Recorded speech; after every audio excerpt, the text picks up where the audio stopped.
Le bassin n'ayant pas un alphabet propre, seules les lettres et caractères ci-dessus sont régulièrement utilisés. Certains sont difficiles à obtenir sur un clavier ordinaire. C'est le cas de B, pour représenter l'autre B qui a un ton doux. Il y a des claviers particuliers pour les écrire. Nous avons donc 17 consonnes et 7 voyelles, soit en tout 23 lettres. Seules 6 sur ces 7 prennent les accents. Voyons ensemble les différents accents que peuvent prendre les 6 voyelles. Chacun peut utiliser ces accents avec un peu d'attention et de volonté, en respectant tout simplement la hauteur des tons. Comme vous allez le constater, tous ces accents, l'accent grave, l'accent circonflexe, l'accent aigu, le tréma, tous ces accents et bien d'autres, comme vous voyez, peuvent être utilisés à l'endroit comme à l'envers. Mais il faut savoir les utiliser. Les principaux tons de A dans les mots bassa. Le A, accent aigu. Ndap, Nkanda, Libam, Limang, Hitatanga, Minyang. A, accent circonflexe. Nsa, le salaire. Nka, le procès. Pa, le curé. Manda. Il y a le A simple. Tatanga. Papillon. Kat. La lettre. Makala. Les beignets. Libanda. Le gésier. Le dernier A a un accent aigu pour faire la différence. À ne pas confondre avec Libanga. Le tarot. Basse. Le maïs. Basse. Le sel.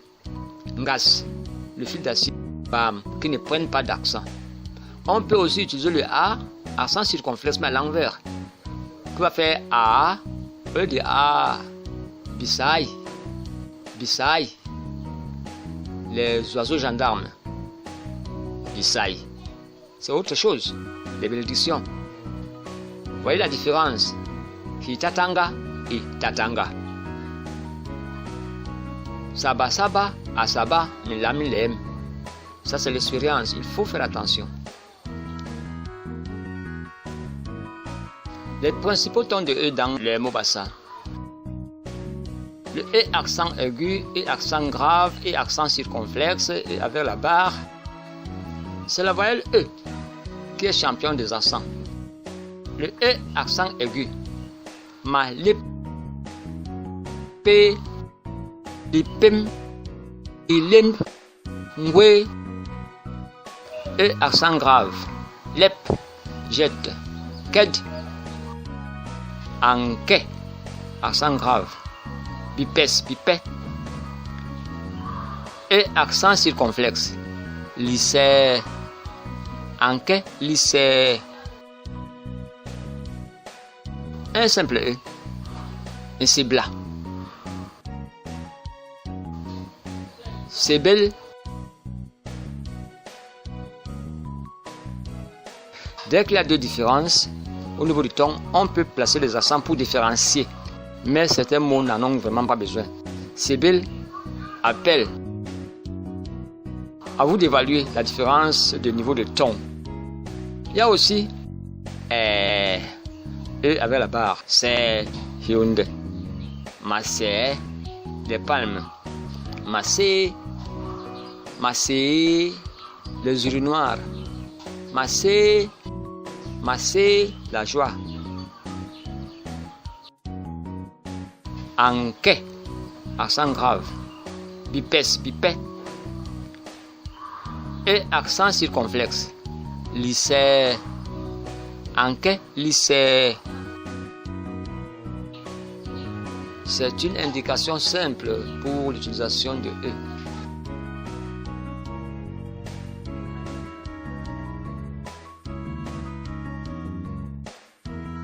Les principaux tons de O dans les mots bassa, on peut mettre le O accent aigu.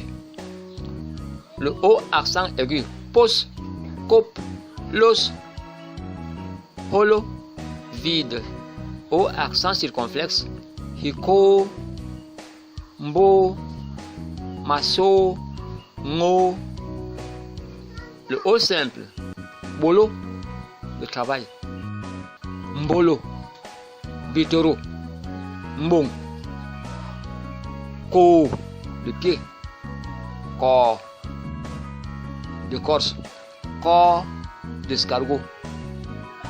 Ko, ko, ko, ko, ko, ko. Ces différences, on peut les relever avec les accents.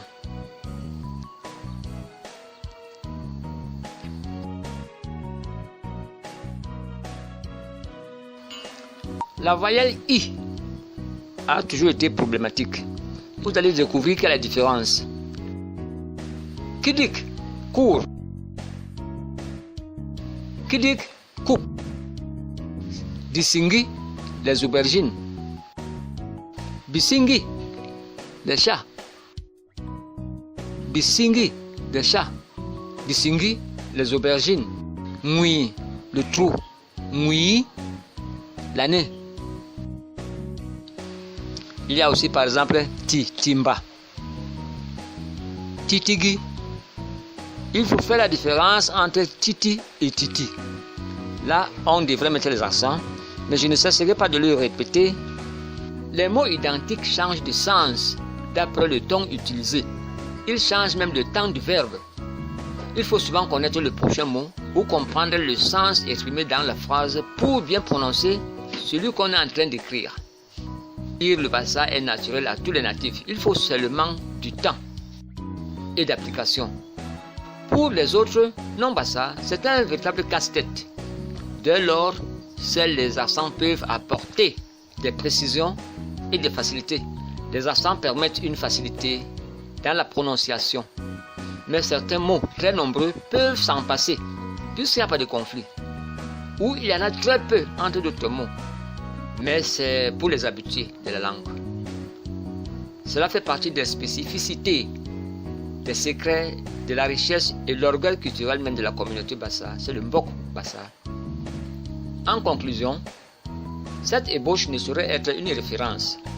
J'ai pris toutefois le public à l'accepter comme un simple point de départ, une base parmi d'autres dans l'apprentissage de notre langue. Nous devons aussi relever un détail très important, c'est que nous n'allons pas refaire le bassa ni à imposer à d'autres personnes le style d'écriture. Ce n'est vraiment pas aisé, ce n'est pas facile.